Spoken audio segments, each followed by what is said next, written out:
6 de cada 10 famílias brasileiras terminaram 2017 devendo dinheiro. E 10% das pessoas admitem que não têm condições de quitar as dívidas que têm. O superendividamento é o tema do fórum de hoje e a gente separou alguns dados. Veja só. O número de famílias endividadas cresceu no ano passado. Saltou de 60,2% em 2016 para 60,8% em 2017. Ao mesmo tempo, a quantidade de famílias que não têm como pagar as dívidas subiu de pouco mais de 9% para pouco mais de 10%.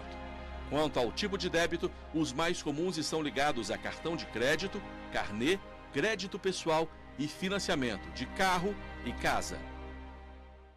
Bom, para falar sobre o assunto, estão aqui comigo o advogado Reginaldo Araújo e também a educadora financeira Edna Cassiano. Bom, muito bem-vindos ao fórum. Obrigada. Obrigado. Eu queria começar, Reginaldo, com a definição. O que caracteriza uma superdívida, o superendividamento?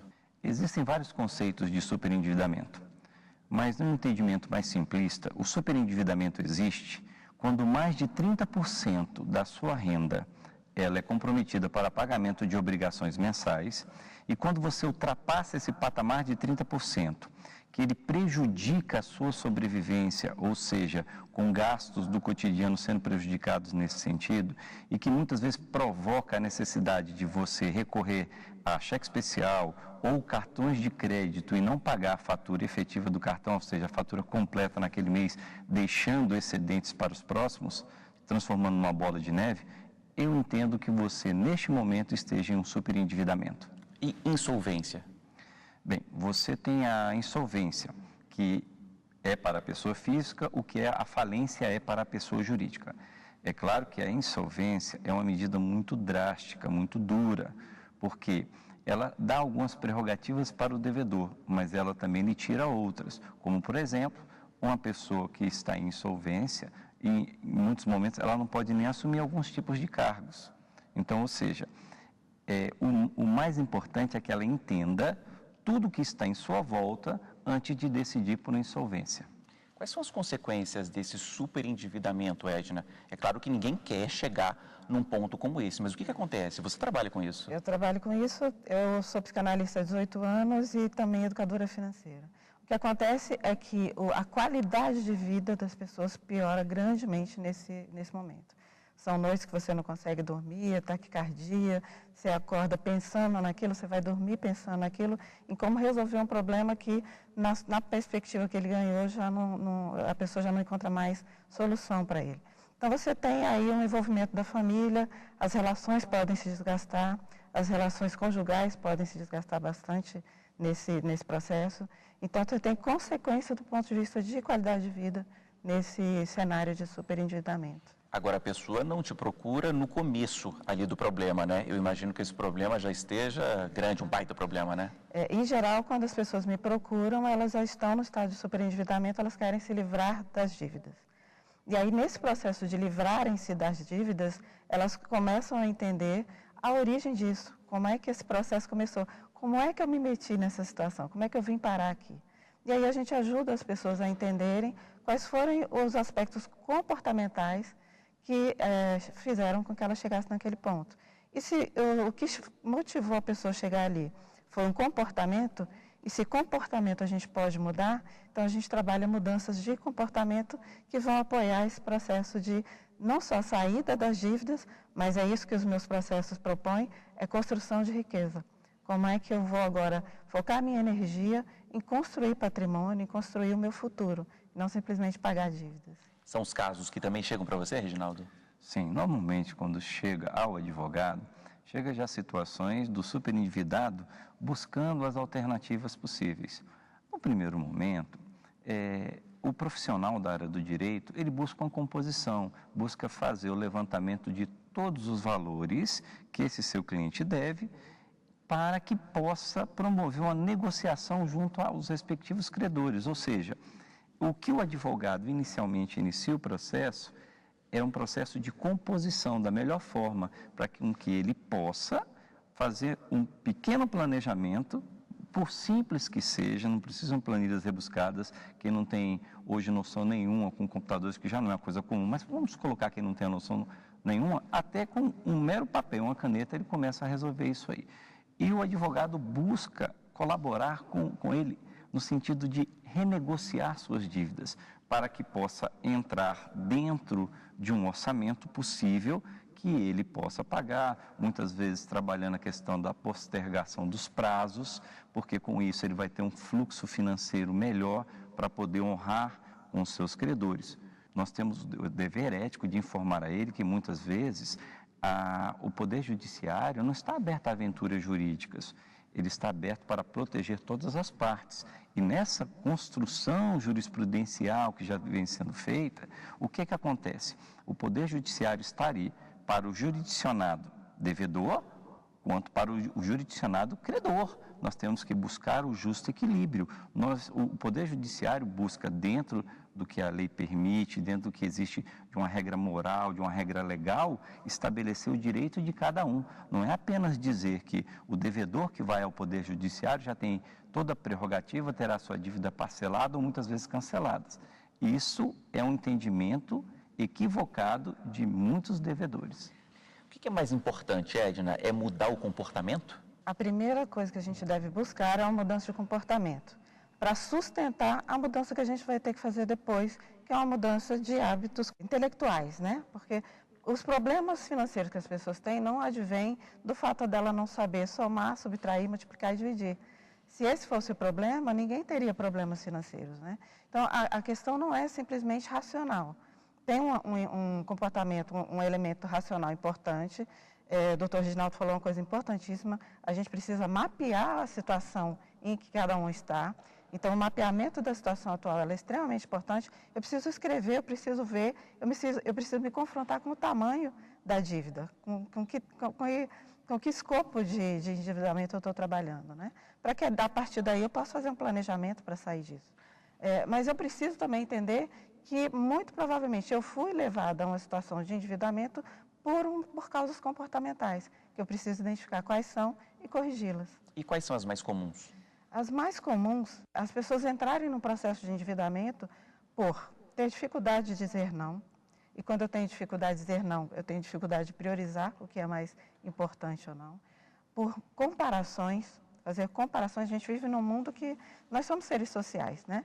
Então, nós vivemos em comunidade. Então, a gente tem o hábito de nos comparar com o vizinho, com os colegas de repartição, com os colegas que estão na sua gerência. Então, ele tem alguma coisa, eu quero ter também. Alguém comprou um carro especial e assim, por que o fulano conseguiu, se ganha tanto quanto eu e eu ainda não consegui?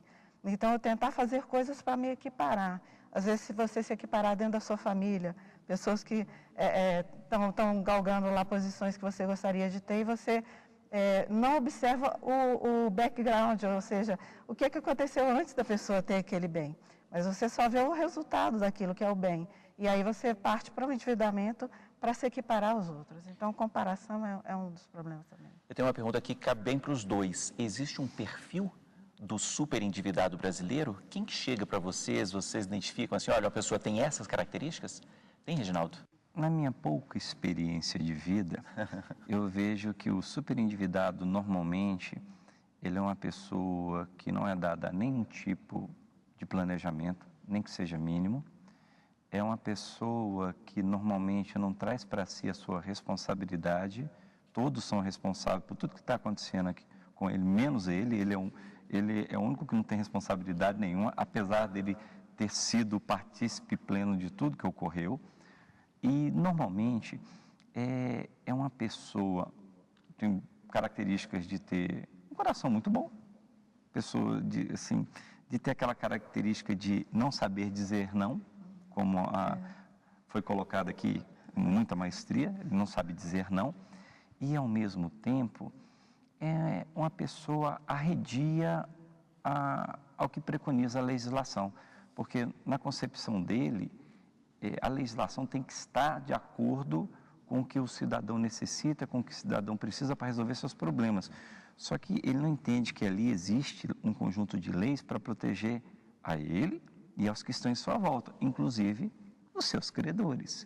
Então, é uma característica que normalmente eu noto nos devedores.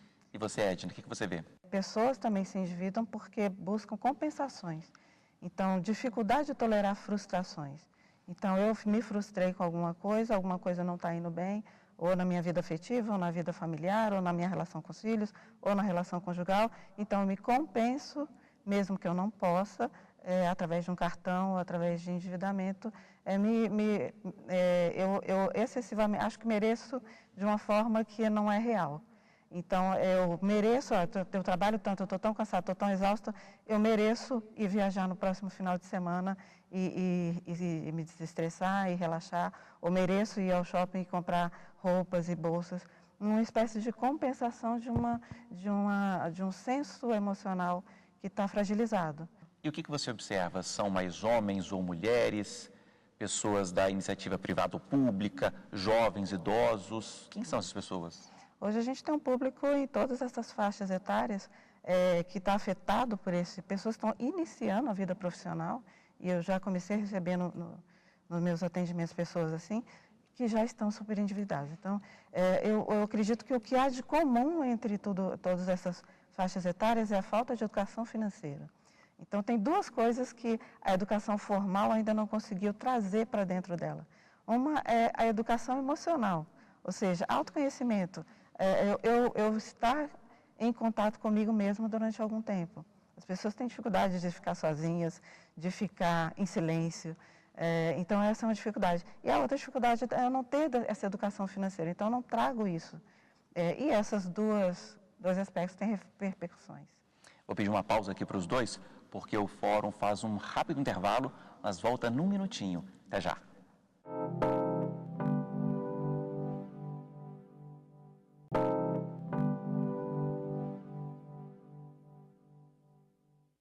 O fórum está de volta e o nosso tema aqui hoje é o superendividamento. O número de famílias brasileiras endividadas cresceu de 2016 para 2017. Nesse caso, Reginaldo, que mudança? A gente falava no primeiro bloco sobre mudança de comportamento. Que mudança é essa? Minha mudança principal no comportamento é o mínimo de planejamento. Porque hoje, as instituições financeiras estão preparadas de forma indiscriminada a conceder crédito. O Estado não está tendo a sua responsabilidade de fomentar a educação financeira para o jovem e para o adulto. Então, ou seja, essa conscientização, essa sua mudança pessoal, ela é importantíssima para você iniciar um processo de melhora, um processo de resolução do seu problema. Caso contrário, você não tem como. Até como advogado eu lhe falo, por mais que você adentre ao Poder Judiciário, buscando aquilo que você entende que lhe é de direito, você tem que demonstrar corretamente e ter um planejamento mínimo até para arcar com aquilo que você está se propondo.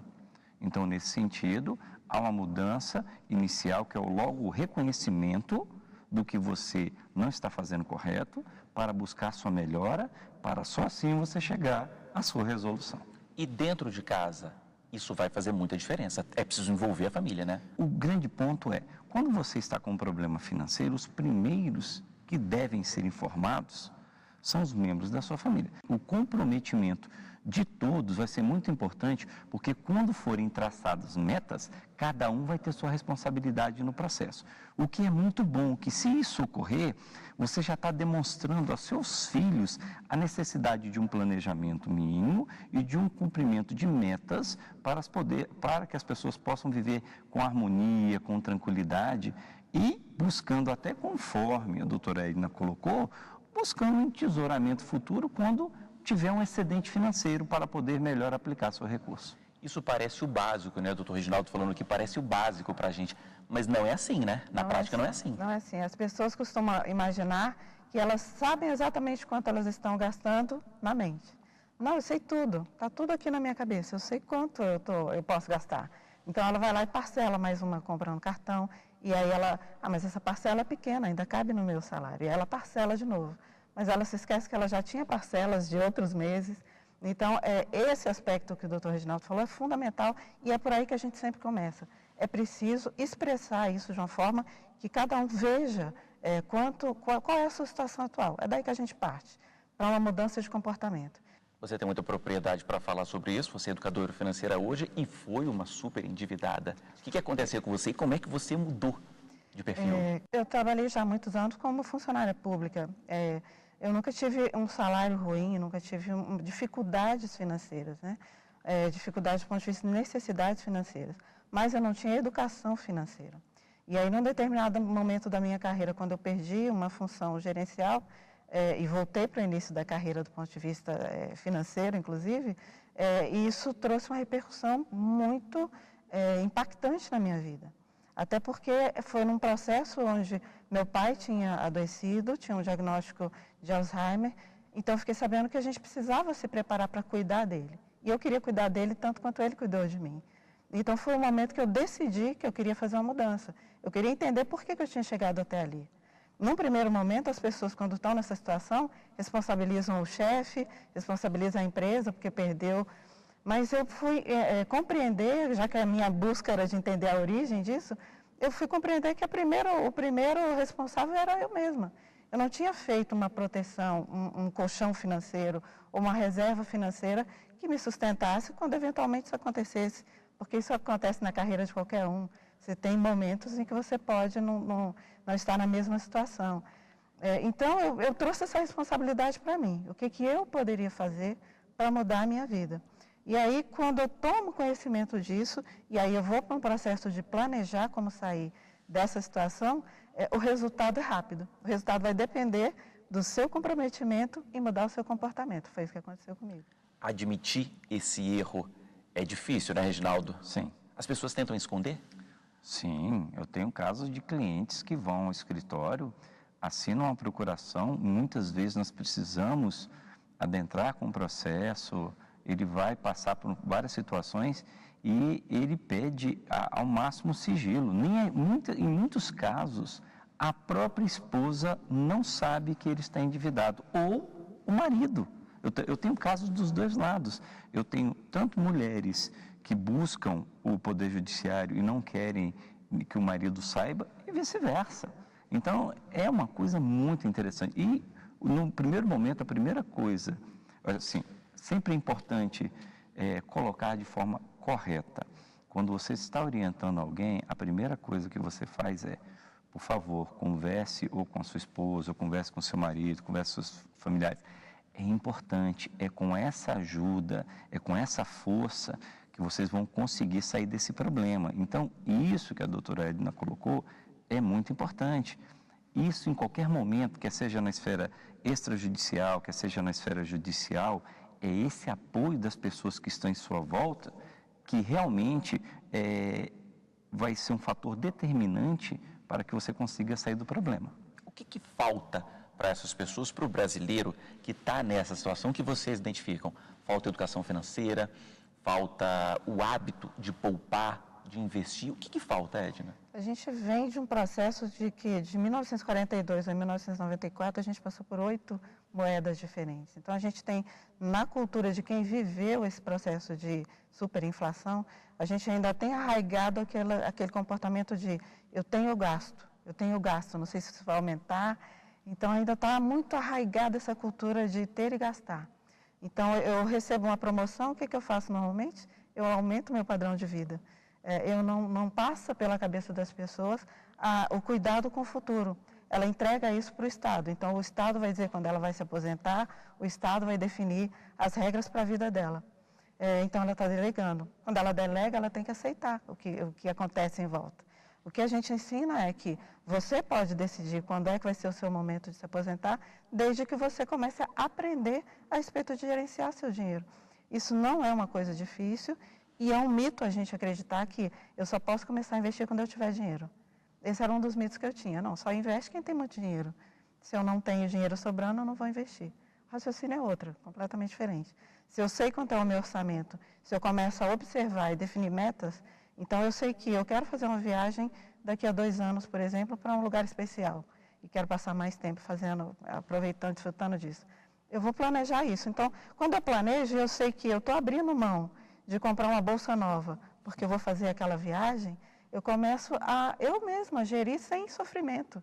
Solução tem sempre, né, Reginaldo? Até porque você ressaltava isso no primeiro bloco, às vezes a pessoa chega numa dívida de 30% ali do salário dela, de dívida, sendo que ela tem que pagar várias outras coisas. No primeiro momento, é o devido estabelecimento das prioridades.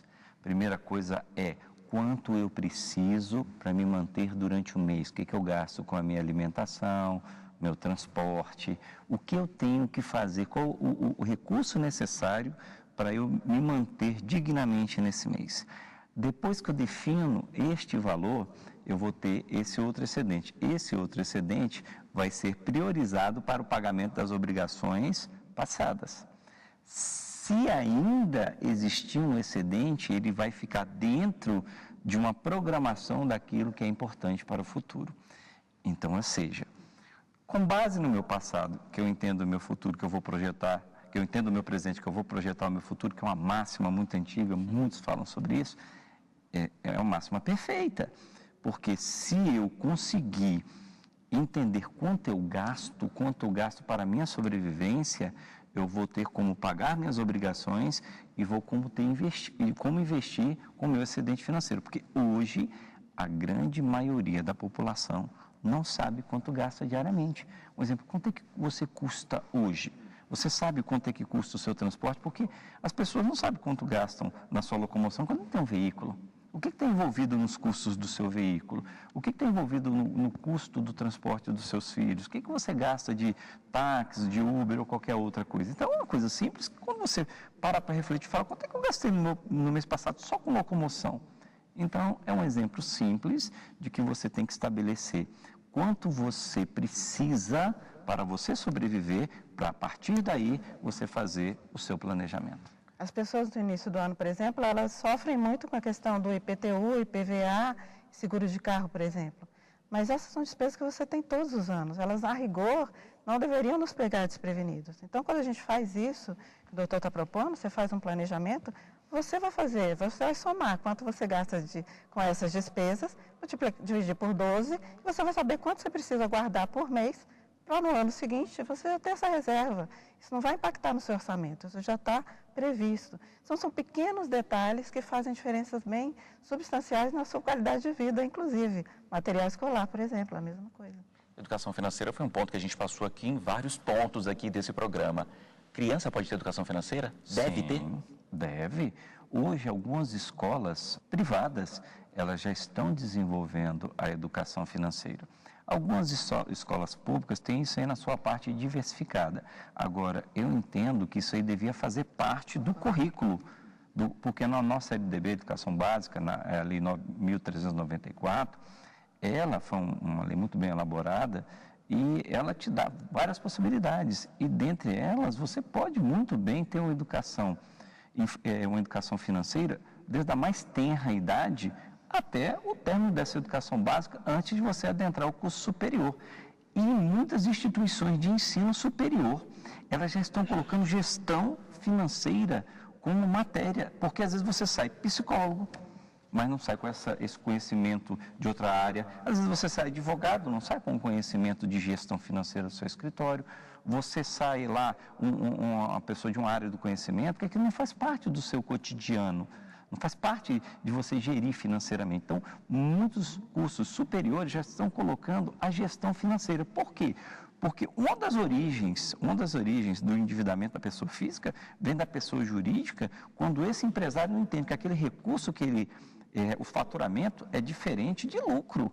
Ele tem um faturamento completamente desfocado daquilo que ele entende como realidade, e para ele esquece que ele tem que pagar os impostos, que é uma dedução da receita bruta, pagar todas as suas obrigações, todas as suas despesas operacionais, para que esse excedente seja distribuído para ele, ou por meio de lucros, ou retirado por meio de prolabore, que pode ser conhecido como salário do empresário. E muitas vezes ele retira valores indevidamente da empresa, pratica uma fraude, pega esse recurso para ele, começa a gastar indiscriminadamente, se endivida e ainda prejudica a empresa. E ao prejudicar a empresa, prejudica também os credores dessas empresas e também prejudica os seus credores. Então, uma má gestão financeira de um empresário, ela prejudica todos os fornecedores, prejudica seus empregados que ali estão se desenvolvendo e que também remuneram outros meios de produção, correto? Remuneram lá a farmácia, o mercadinho, outras pessoas que prestam serviço para eles,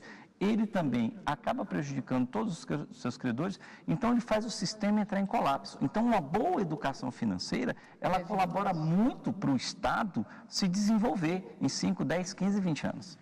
Ok, Reginaldo, a conversa é boa, Edna, mas o tempo terminou. Muito obrigado pela sua presença aqui com a gente. Eu que agradeço. Edna, muito obrigado. Eu agradeço. E muito obrigado a você que nos acompanhou aqui hoje. O Fórum termina aqui. Para rever este e outros programas, acesse aí tvjustiça.jus.br ou mande um e-mail para a gente, fórum@stf.jus.br. E até a semana que vem. Tchau.